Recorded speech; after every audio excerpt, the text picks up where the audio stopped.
Well, good afternoon, everyone. And the talk that I'm giving, I've entitled it Sustainable Dairy Production. It all starts from the soil. While I'll be focusing on the soil, of course, I wanted to expand this to broaden the agenda a bit, to highlight some of the major issues, particularly two major issues, environmental issues that we have to tackle with the industry going forward. In that mix, I'll be looking at soil management and the absolute requirement for good management of what goes in and indeed what goes out of the soil at the end.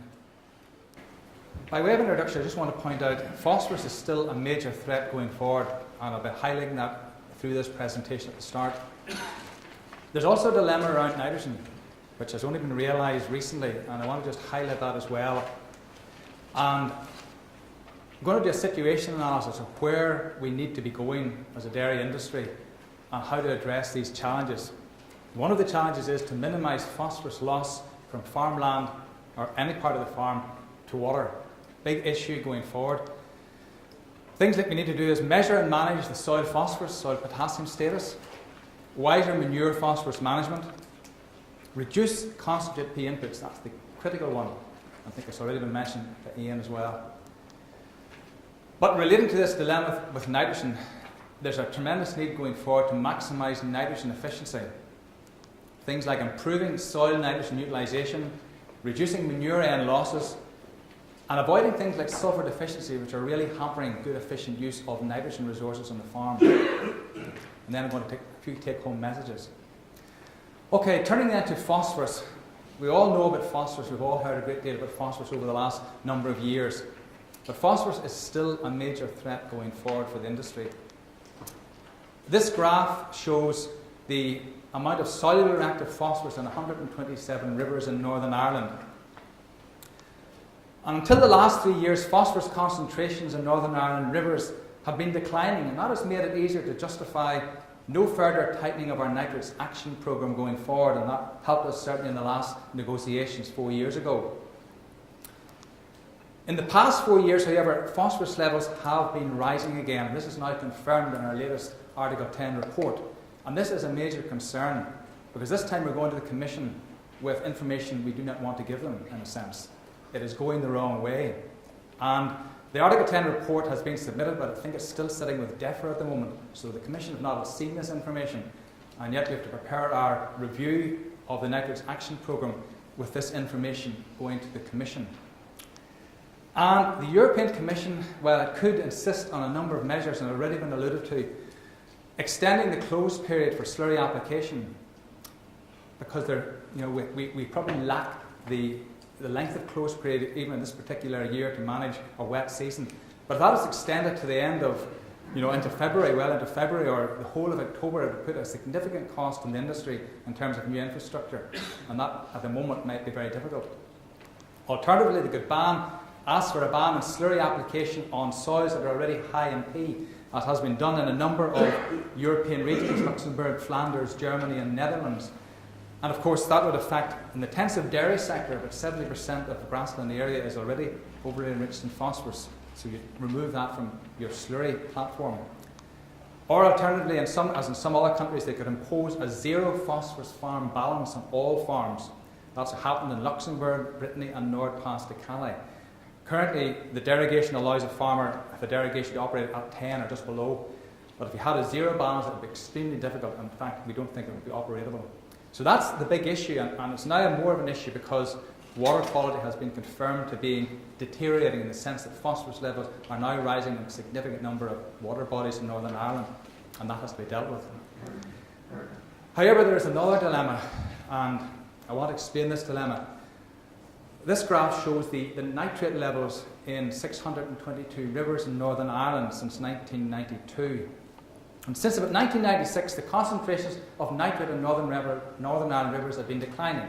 Now, the nitrate levels there are actually relatively low. You're allowed up to 50 milligrams per litre in terms of water quality or drinking water. And so that decline has been beneficial in the sense that it's been reducing the nitrate loading and the nitrate burden in our rivers. This has occurred partially or primarily because of a significant decline in nitrogen fertiliser usage since the mid-1990s to levels that haven't been seen since the 1970s. back in 1995, on average over the whole grassland area, about 150 kilograms of nitrogen per hectare has been applied. But of course in dairy farms it could have been well over 300. Currently we're down on average to about 60 kilograms of nitrogen per hectare being applied, which is what we would have seen back in 1972. So we've really gone down considerably in the last 15, 20 years. The problem is this has been a one-way street, and we haven't realised that. Although water quality, in terms of drinking water quality, we are fine. Nitrate has not been a problem, and we've argued that all the way. Under the Water Framework Directive, when you go down in a nutrient level, particularly nitrate, you're not allowed to go back up again. And so if we wanted to go back to even to 1,000 levels of fertiliser N to grow more grass, we would immediately bring in an infraction from the European Union. That's an issue we've only recognised recently that this could possibly happen. So it's one we have to look at. The expert working group chaired by Dr. John Gilliland that produced the Sustainable Agriculture Land Management Strategy document, and they are rightly advocating an increase in milk production from grass, particularly to reduce the amount of phosphorus coming in concentrate feeds in the dairy sector, as well as for economic benefits. The problem would be if the required increase in high quality or higher quality grass production is driven by increased fertiliser N input alone. Nitrate levels in rivers and coastal water bodies may rise, and that be in direct contravention of the Water Framework Directive and could result in large fines for Northern Ireland. So that's an issue that we have to look at going forward, because obviously with increasing grass production, or the emphasis on producing more milk from grass, there could be a dilemma here if we have to look at it very carefully.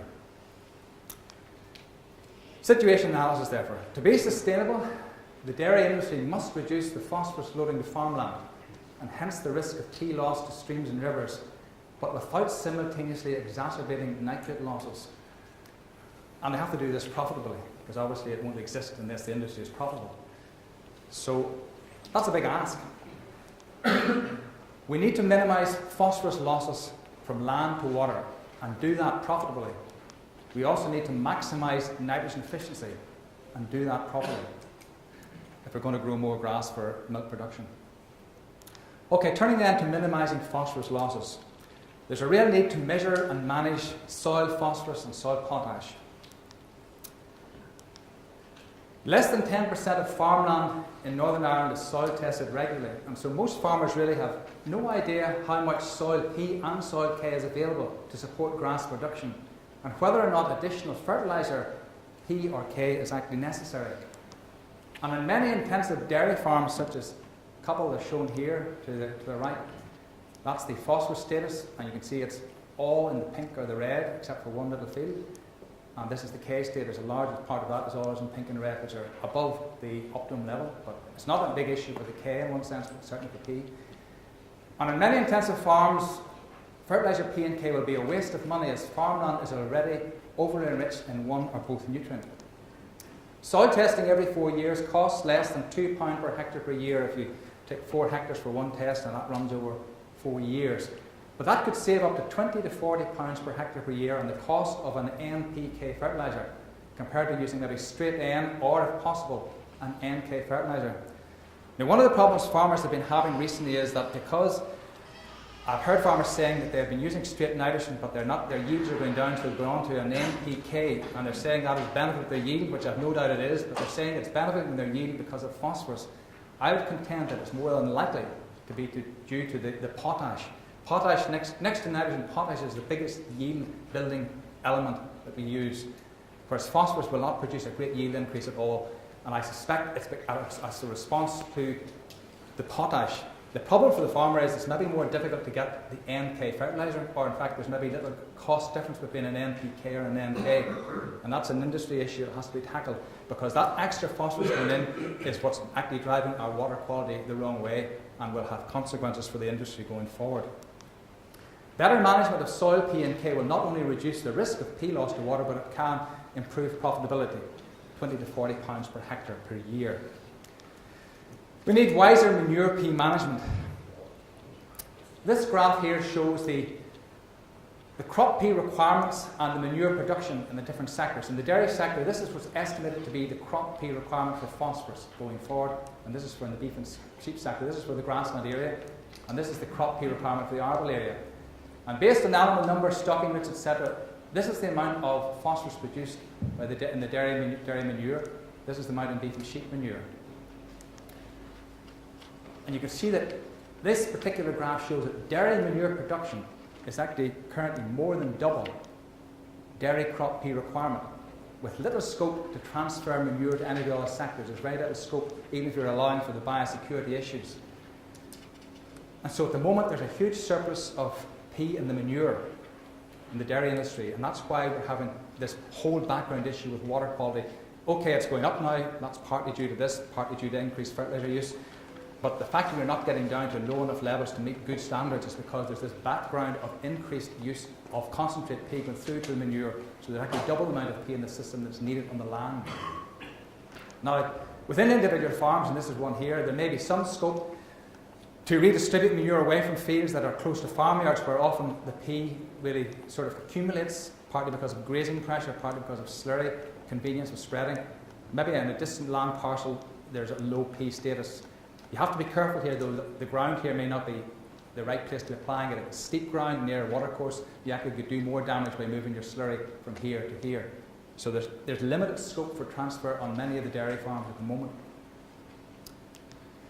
And so really, the main issue really is we have to reduce concentrate pea inputs.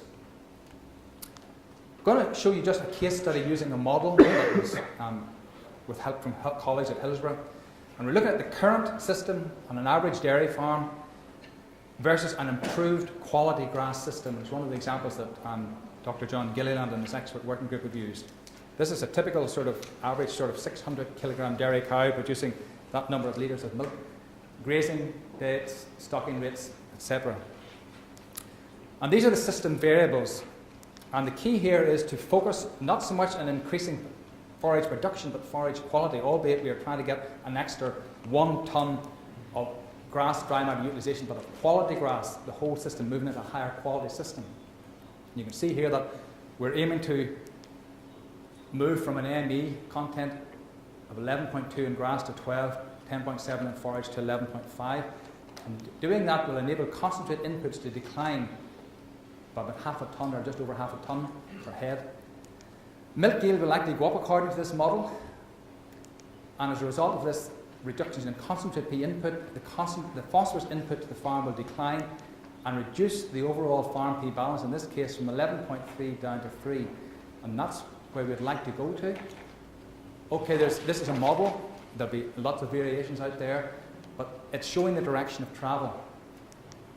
Cost-benefit analysis of moving to the improved system. Milk yield will increase by about 550 litres, worth a saving of £99 per hectare.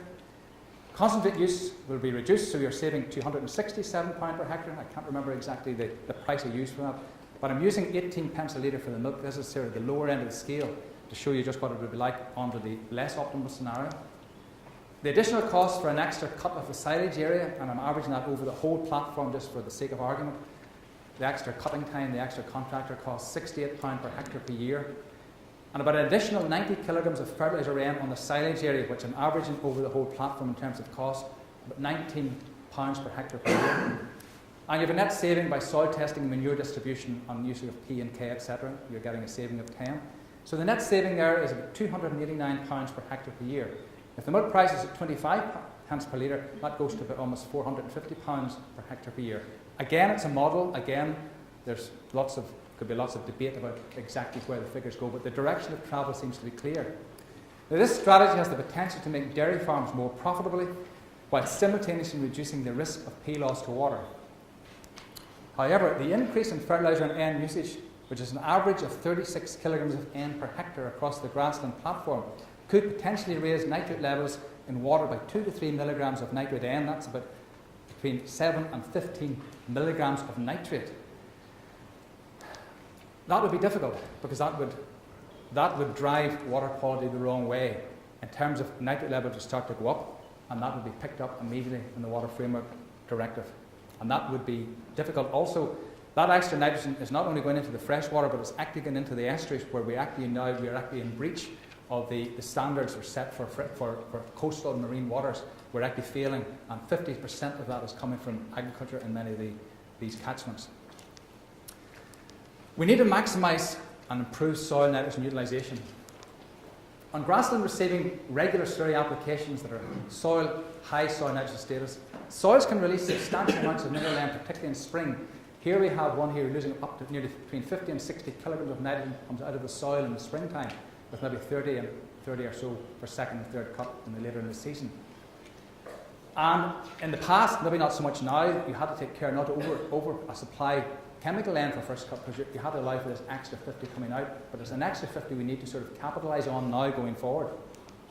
By comparison, on land receiving less slurry, there's always a risk by you get to second and third cut that you're going to see yield penalties, because farmers are generally showing nitrogen deficiency by second and third cut, very low protein levels. So there's a need maybe to consider how to optimise the nitrogen usage here.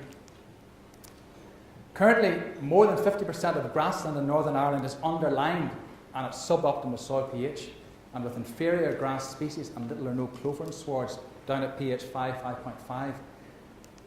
Lime application here has the potential to release an extra 30 to 60 kilograms of soil nitrogen per hectare per year, because you're recycling a lot of the organic manure N that's been sitting in the soil. And you can increase yield by 1 to 2 tonnes per hectare of dry matter. That's about a net worth, when you take out the lime cost, of about £100 per hectare per year. So there's a saving to be made here, and also the nitrogen that you need to increase grass production could actually come from using lime or making use of the soil nitrogen resource and better balancing your systems. Also, we need to reduce manure N losses. A lot of work being done at Hillsborough by Peter Frost and others, and found that you can, by using a trailing shoe compared to a splash plate, you can produce up to 25% more sward dry matter yield, worth more about £100 per hectare per year. Okay, there's costs associated with that, but there is a saving to be made there, and you're actually getting extra nitrogen into the system. And slurry separation, if you get it through as fine a mesh as possible, you can enhance the nitrogen utilisation of the liquid fraction, and that can be very beneficial. And if there's farmers who are using AD, although most of the AD is not just slurry in, you can, on average, increase the percentage of the N equivalence by 24% on the digestate. So there are ways of managing the system. Turning then to sulphur, and as already mentioned, Ian mentioned it in his talk already. Surveys done 10 years ago on 67 dairy farms found that at first cut, 36% of first cut swards were deficient in sulphur, and have lost sometimes up to 1 to 2 tonnes per hectare. Grass was looking at it like that, and that's still the case today. At second cut, there's much less problem, second and third cut, because the soil begins to release sulphur by the time you get to about May, June. But in springtime, there's quite a big deficit. There's no sulphur coming into our systems now, very little in fertilisers, virtually nothing coming into the atmosphere. So sulphur now is very limiting, and it's first cut, first grazings. And it's occurring not just on clay soils, heavy or light sandy soils, it's occurring in heavy soils as well, even in Hillsborough, and this sulphur goes on every year in Hillsborough Farm, and it's a clay loam. Sulphur deficiency will disrupt yields, and it will reduce the nitrogen use efficiency. So I would recommend, and I recommend to the advisory service to, as an insurance policy, all first cut silages and even first grazings should get routinely a sulphur containing fertiliser, about 25 kgs of SO3 per hectare, to avoid this problem of losing yield and also reducing your nitrogen efficiency. So take home messages then. Increased loss of phosphorus to water in dairy farms is threatening the environmental and indeed the economic sustainability of the Northern Ireland dairy sector. Soil testing accompanied by wise distribution of manure nutrients, P and K, to farmland can help address this problem, but paramount is the need to increase milk production from grass instead of concentrates to reduce that phosphorus burden.